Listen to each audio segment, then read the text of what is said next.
L'associació Mossèn Ovidio Tobias ha presentat el premi que concedeix anualment a la millor iniciativa solidària del Baix Ebre. Es tracta de la 9a edició del Premi Mossèn Ovidio Tobias Dona amb la mà, que reconeix les persones, col·lectius o grups que han destacat per la seva solidaritat envers els altres, la col·laboració en l'ajuda humanitària o per qualsevol motiu sempre que sigui generós, altruista i voluntari. Va augmentant la participació en les propostes per a atorgar el Premi Dona amb la mà, i que continua tenint sentit també l'esperit del nostre premi. Recordem que és un premi que valora les accions solidàries, anònimes moltes vegades, senzilles, discretes. A partir d'ara i fins al 31 de març, totes les persones, entitats, associacions o col·lectius poden enviar les seues propostes a la parròquia del Sant Crist de la Catedral, al carrer de la Suda 1 de Tortosa. Un jurat format per 7 persones de diferents àmbits i professions seran els encarregats de triar el guanyador.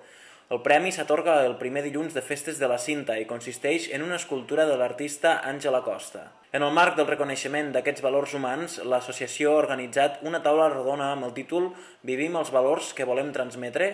Tindrà lloc a la Cambra del Comerç a partir de 2:15 de la tarda i consistirà en un diàleg entre pares, fills i educadors.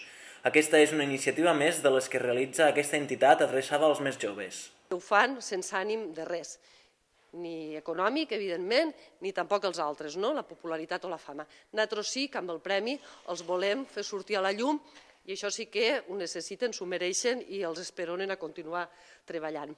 També pensem que aquests valors, la generositat, la solidaritat, la discreció a l'hora de fer la feina, són importants en el nostre entorn i també en els nostres joves. Així, el tercer concurs sobre la sensibilització envers els valors humans versarà sobre el respecte. El concurs de pintura està adreçat a tots els alumnes de cicle mitjà de primària, el de redacció per als de tercer i quart d'ESO i el projecte solidari està pensat per als alumnes de primer de batxillerat i cicles formatius. La presentació dels treballs es pot fer del 7 a l'11 d'abril i el lliurament de premis es realitzarà el 15 de maig a la Cambra de Comerç.